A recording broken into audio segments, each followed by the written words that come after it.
The acrid bite in the air was the first warning a hostile invader amidst the cherished scent of barbecue smoke and freshly cut grass, a chemical serpent slithering through the joyous Saturday afternoon chatter of the Willow Creek Veterans Community Barbecue.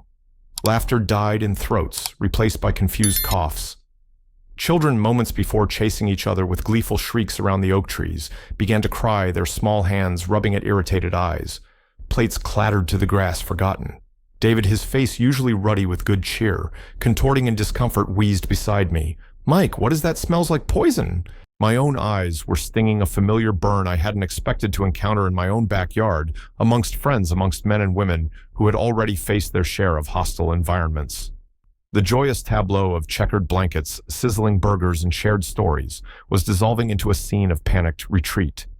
A thin, unnatural haze, almost invisible, but for the way it caught the dappled sunlight, drifted from the direction of Eleanor Vance's meticulously manicured and notoriously private garden hedge.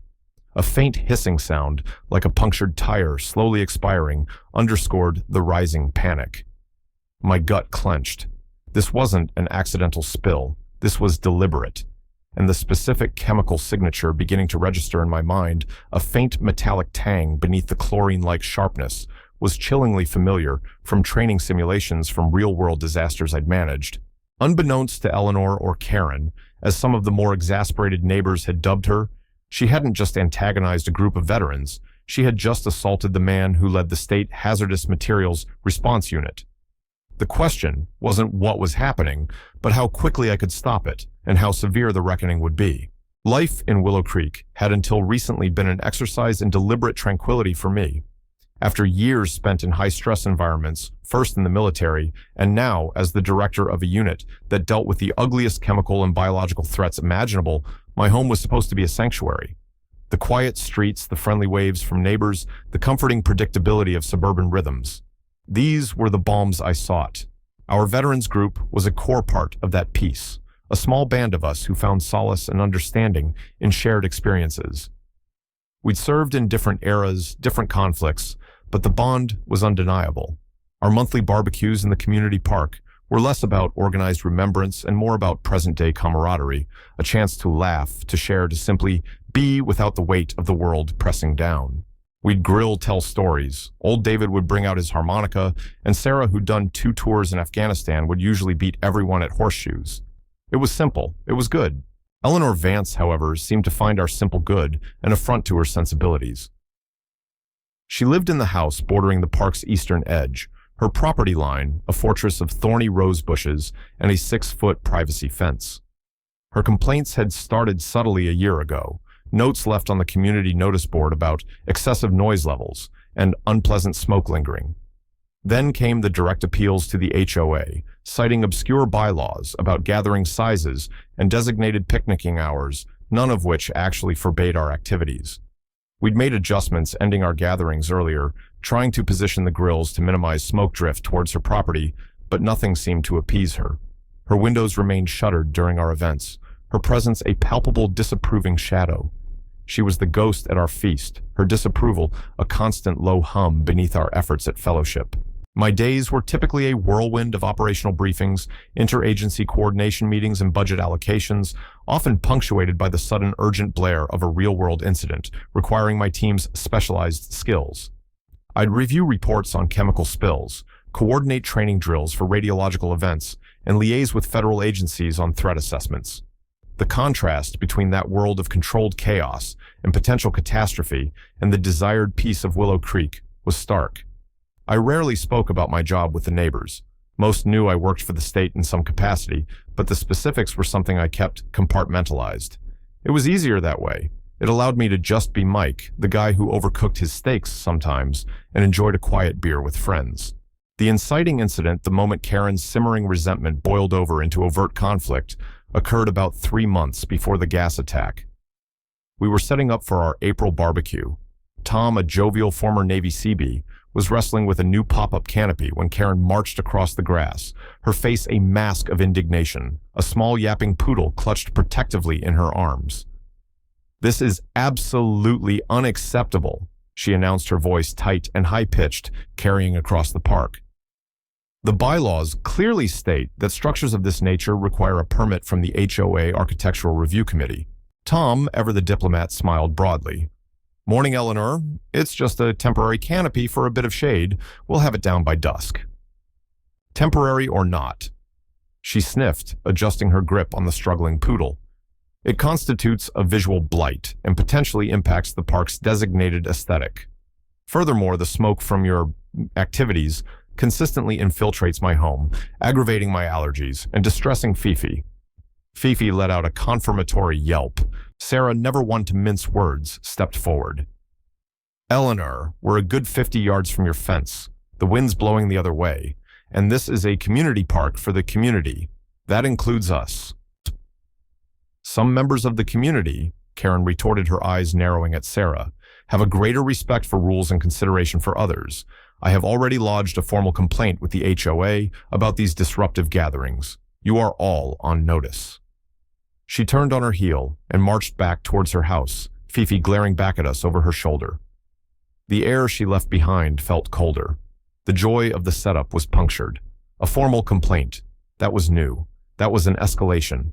The following weeks saw the first true rising action in Karen's campaign against us.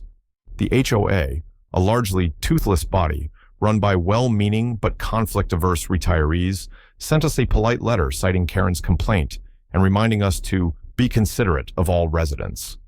Then came Karen's direct offensive. She began meticulously documenting our gatherings, standing just inside her property line with a notepad and on one occasion a telephoto lens camera. It was unnerving, a deliberate act of intimidation. She'd make loud, pointed phone calls clearly audible to us, complaining to someone about the ongoing nuisance and the HOA's inability to enforce its own regulations. The first truly shocking incident, an act of direct deprivation, happened in May. We arrived at the park to find our usual grilling spot, the one with the built-in concrete barbecue pit, cordoned off with bright yellow caution tape. A freshly printed sign, laminated and zip-tied to a stake, read, "Area closed for maintenance by order of Willow Creek HOA, potential ground instability." We knew with a chilling certainty that this was Karen's doing. David, who had served on the HOA board years ago, made some inquiries. There was no scheduled maintenance, no reported ground instability. Karen had apparently convinced a newer, more impressionable board member that she'd seen subsidence near the pit and that it was a safety hazard. She had effectively, through manipulation and outright lies, succeeded in depriving us of our primary gathering facility. We were forced to use portable grills on a less shaded, less convenient patch of grass further from her house, but the victory was clearly hers. The feeling of being bullied, of being systematically squeezed out of a space that was supposed to be for everyone, began to fester. Some of the veterans, particularly the younger ones who'd faced down far worse bullies in their time, were visibly angry. "She can't just do this," Sarah fumed, her hands clenched. "There have to be rules against this kind of harassment." But Karen was playing the game of bylaws and bureaucracy, twisting them to her advantage, a death by 1,000 paper cuts. The pressure mounted. The next HOA newsletter contained a new proposed bylaw anonymously submitted, but bearing all the hallmarks of Karen's meticulous malice. All organized group activities in community parkland involving food preparation or amplified sound must be registered with the HOA board no less than 30 days in advance, with a non-refundable application fee of $50, and are subject to denial based on potential disturbance to nearby residents. It was a direct torpedo aimed at our informal, spontaneous gatherings. It was coercive, designed to make our barbecues prohibitively bureaucratic and expensive. This was no longer about smoke or noise. It was about control. It was about her desire to dictate the terms of community life to suit her solitary preferences. We attended the HOA meeting where it was discussed. Karen was there, looking serene occasionally, dabbing at her eyes with a handkerchief as she spoke of her sensitive disposition and her fear of confrontation, painting herself as the victim. Several other residents, cowed by her performance or simply unwilling to get involved, murmured sympathetically. We argued our case spoke of community and tradition, but the motion passed, albeit narrowly. The taste of defeat was bitter. Our simple gatherings were now under siege. The midpoint twist.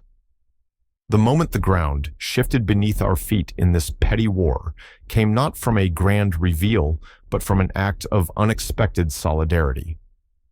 After the new bylaw passed, we felt disheartened. The thought of navigating Karen's bureaucratic minefield for every barbecue was exhausting.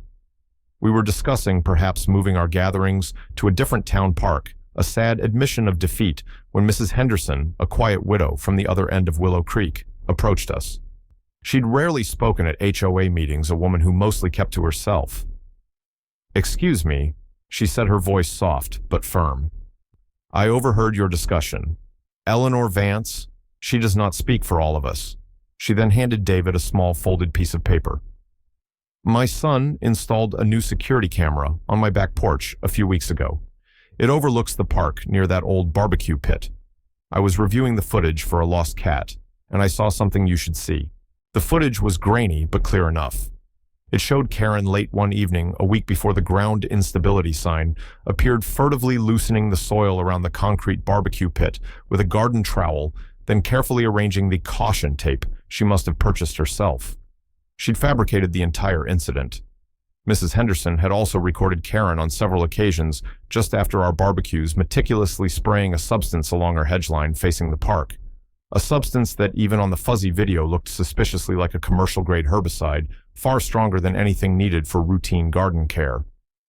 "I thought it was odd," Mrs. Henderson said. "The way the grass on the park side of her hedge always looked a bit yellow afterwards." This wasn't just petty annoyance anymore. This was deliberate sabotage, potentially even reckless endangerment if that herbicide was drifting. The knowledge was a cold knot in my stomach. This was escalating beyond HOA squabbles. This gave us ammunition, but it also painted a picture of a woman far more calculating and potentially unhinged than we had realized. We decided to hold on to this evidence for now, waiting for the right moment, unsure what that moment would be. The new bylaw was still in effect, a chokehold on our community tradition. The atmosphere leading up to the fateful June barbecue was thick with unspoken tension. We'd decided as an act of quiet defiance to go through with it. We filed the ridiculous application, paid the fee, and received our permit, a flimsy piece of paper that felt more like a surrender document. Karen had won the bureaucratic battle, but we wouldn't let her extinguish our spirit. The day itself was beautiful, a perfect early summer Saturday. The sun shone brightly, a gentle breeze rustled the leaves, and for a few hours it felt like old times. The laughter was a little more subdued, perhaps the glances towards Karen's silent, shuttered house more frequent, but we were there. We were together. Then came the smell, the stinging, the coughing. My mind, conditioned by years of hazard assessment, clicked into high gear. The hissing sound, the specific chemical signature I was now certain I recognized. It was a concentrated organophosphate, a highly toxic pesticide likely aerosolized. Accessible, deadly in concentration, and something that could easily be deployed from a distance, say through a gap in a hedge, using a pressurized sprayer. My blood ran cold. This wasn't just herbicide this time. This was a direct assault. "Everybody back!" I yelled, my voice cutting through the rising confusion, the parade ground command tone startling everyone into momentary stillness. "Move away from the hedge towards the street. Now cover your mouths and noses." People scrambled, fear now fully dawning. Sarah, quick thinking, was already guiding the children away. David, though, coughing heavily, was helping Mrs. Rodriguez, who used a walker. I pulled out my phone, my fingers flying across the screen, dialing my unit's emergency dispatch. "This is Director Thompson," I said, my voice calm but clipped, overriding the dispatcher's initial surprise. "I have a Code 3 hazmat incident, suspected organophosphate release, civilian exposure. Location Willow Creek, Community Park corner of Oak and Elm. Multiple casualties, predominantly minor respiratory and ocular irritation at present. I am on scene. Initiate full team rollout, level B, protection minimum. Notify local PD and EMS. I need an ETA." The dispatcher, recognizing my command code, was instantly all business. "Acknowledged, Director. Team en route. ETA 12 minutes. PD and EMS notified, ETA 5 minutes. Understood." I hung up. 12 minutes. An eternity when dealing with a dispersing toxic plume. "Tom, Sarah, get everyone to the far end of the park upwind. Anyone with severe breathing difficulty, lay them down. Keep them calm." My eyes scanned the line of Karen's hedge. The hissing had stopped. Had she seen the commotion? Did she realize what she'd done, or worse, did she realize who I was, who was now coordinating the response to her insane act? The thought that she did this unaware of my position was somehow even more chilling. It spoke to a level of reckless arrogance that was astounding. Sirens wailed in the distance, growing closer. The first police car, then an ambulance lights flashing, pulled up to the park entrance. Officers began to establish a perimeter, their faces grim as they saw the distressed group of people I was shepherding. Paramedics triaged the worst affected, mostly the elderly, and children who were coughing eyes streaming. I gave a quick, concise brief to the first responding police sergeant. "Sergeant, I'm Michael Thompson, State Hazmat. We have an active chemical release, likely a pesticide aerosolized. Source appears to be that property." I pointed towards Karen's house. "My team is en route. We need to evacuate the immediate vicinity, and I need a unit to approach that house. Exercise extreme caution. The occupant may be responsible and is to be considered unpredictable." The sergeant, eyes wide, nodded. "Understood, sir." He immediately began issuing orders into his radio. The next few minutes were a blur of controlled activity. More police arrived, taping off a wider area. Fire trucks, their crews trained in initial hazmat awareness, took up positions. Then the heavy cavalry arrived. My team. 2 large hazmat trucks, a mobile command unit, and a decontamination trailer rolled onto the scene, a sudden, overwhelming display of state-level emergency response in our quiet suburban park. My people, clad in their distinctive sealed suits with breathing apparatus, moved with practiced efficiency. They knew the drills. They knew my expectations.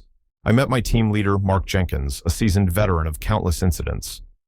Mark suspected organophosphate. Wind is light west-northwest. Source likely along that hedge line. I want air monitoring soil samples and a cautious approach to the adjacent property, full level B, and get decontamination set up for the exposed civilians just in case. Got it, Mike. Mark said, his voice slightly muffled by his respirator. He knew this was more than just another call for me. He could see my friends, my neighbors, shaken and scared. As my team deployed, setting up their detection equipment, I saw movement at Karen's window. A curtain twitched. She was watching. What could possibly be going through her mind? Did she feel a perverse sense of satisfaction, or was fear finally beginning to penetrate her wall of self-righteousness as the full weight of the state's response descended upon her quiet street? The climax of this particular drama wasn't a physical confrontation, but a slow, inexorable unraveling of Karen's carefully constructed world, culminating in a community meeting that felt more like a tribunal. In the hours immediately following the gas release, after my team had confirmed the presence of concentrated pesticide residues on her side of the hedge and on the delivery apparatus, a modified garden sprayer with an extended nozzle found hastily hidden in her shed, the police obtained an emergency warrant. Karen Eleanor Vance was taken into custody looking bewildered and pale as she was led to a squad car, Fifi yapping indignantly from inside the house, now in the care of animal control. The sight of her stripped of her haughty demeanor was not satisfying, merely pathetic. The real work was just beginning. The investigation moved swiftly. The evidence was damning. Mrs. Henderson's security footage of the previous sabotage attempts, combined with the clear forensic evidence from the gas attack itself, painted an undeniable picture of escalating harassment and a final reckless act of violence. The charges were serious, multiple counts of assault with a dangerous chemical, reckless endangerment, public nuisance, and improper use of hazardous materials. The sheer scale of the emergency response she had triggered, involving multiple agencies and significant state resources, also added to the severity. A week later, the Willow Creek Homeowners Association called an emergency community meeting. The rec hall, usually reserved for potlucks and bingo nights, was packed. The air crackled with a mixture of anger, fear, and a dawning sense of solidarity. I was asked to speak not just as a resident, but as Director Thompson. I stood before my neighbors, the faces of David, Sarah, Tom, and Mrs. Henderson, looking up at me along with many others who had for too long perhaps tolerated Karen's behavior out of a desire to avoid conflict. What happened last Saturday? I began my voice even was not just an attack on our veterans or an expression of extreme annoyance. It was a criminal act. It was the deployment of a toxic substance in a public space, endangering men, women, and children. I outlined the nature of the chemical, its potential effects, the swiftness of the response that thankfully prevented more serious injuries. I didn't need to be dramatic. The facts themselves were horrifying enough. The individual responsible, Eleanor Vance, is currently facing multiple felony charges. The legal process will run its course. Then I looked around the room. But this incident also highlights a systemic issue. For too long, Ms. Vance was allowed to intimidate, harass, and manipulate the systems designed to foster community, not destroy it. Her actions escalated because, in part, they went unchecked or were met with appeasement. Murmurs of agreement rippled through the crowd. My office, I continued, is already working with state legislators to draft new regulations regarding the handling and storage of potentially hazardous household and agricultural chemicals within residential communities. Furthermore, we are proposing mandatory mediation protocols for HOAs to deal with escalating harassment complaints before they reach such a dangerous precipice. What happened in Willow Creek must serve as a catalyst for change statewide. David stood up, his voice a little shaky but firm. Mike, we the veterans want to thank you, not just for your actions that day, but for bringing this out into the open. We endured Ms. Vance's attention for a long time. We tried to be good neighbors, but there's a line. She crossed it. Sarah also spoke. For years, many of us felt isolated by her behavior. We didn't want to cause trouble, but this brought us together. We won't be silent anymore. This community is stronger than one person's malice. One by one, other residents stood up, sharing their own minor but unsettling encounters, with Karen's stories of petty complaints, blown out of proportion of subtle intimidation.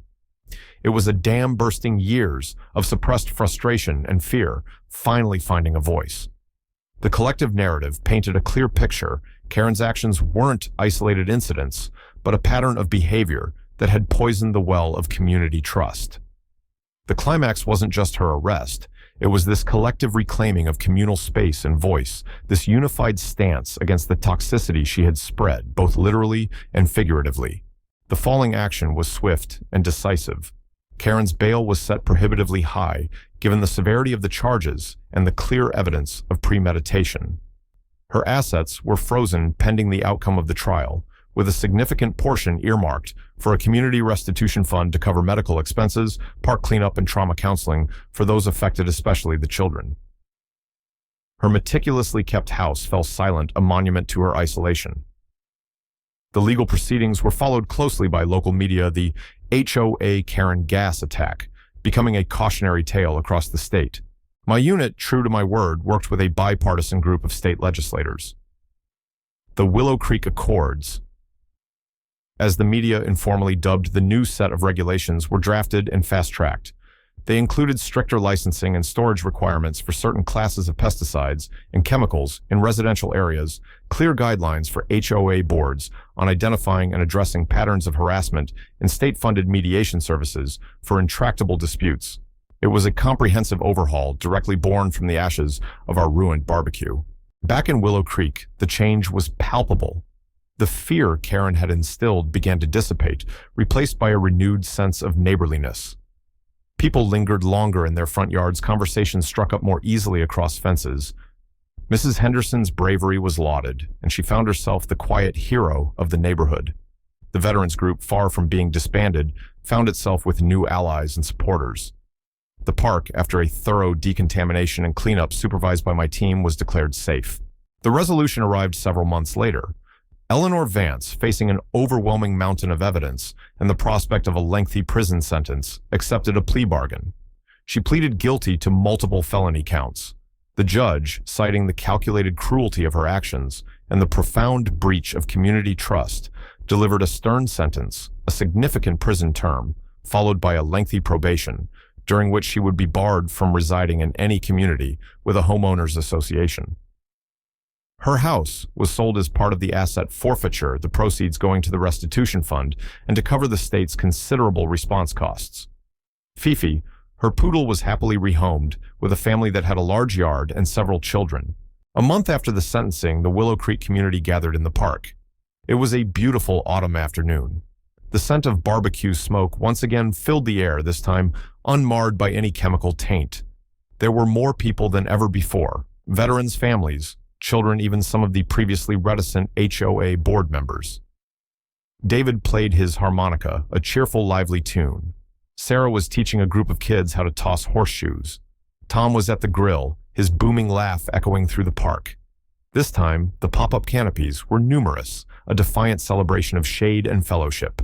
I stood a little apart watching them, a quiet satisfaction settling in my chest. My job often involved dealing with the aftermath of human folly or malice, finding order in chaos. This time, the chaos had struck home, but the outcome, the renewed strength of this small community, the positive legislative changes that would protect others, felt deeply personal and profoundly gratifying. Mrs. Henderson caught my eye and gave me a warm smile. David raised his water bottle in a silent toast. The sun began to set, painting the sky in hues of orange and purple. The air was crisp, filled with the sounds of laughter and conversation. It was just a simple barbecue in a suburban park, but it felt like a victory, a testament to resilience, a powerful reminder that even in the face of calculated cruelty, the bonds of community, when tested, could emerge stronger, more vibrant, and more determined than ever to protect their shared peace. The memory of the acrid smell would fade, but the warmth of this gathering, this hard-won unity, would linger, a lasting legacy of a time when ordinary people faced with extraordinary malice chose to stand together. The work was demanding, the responsibility immense, but moments like these, seeing the tangible good that could arise from even the darkest of situations, reaffirmed why I did what I did, both as a professional and as a member of this small, now unbreakable community.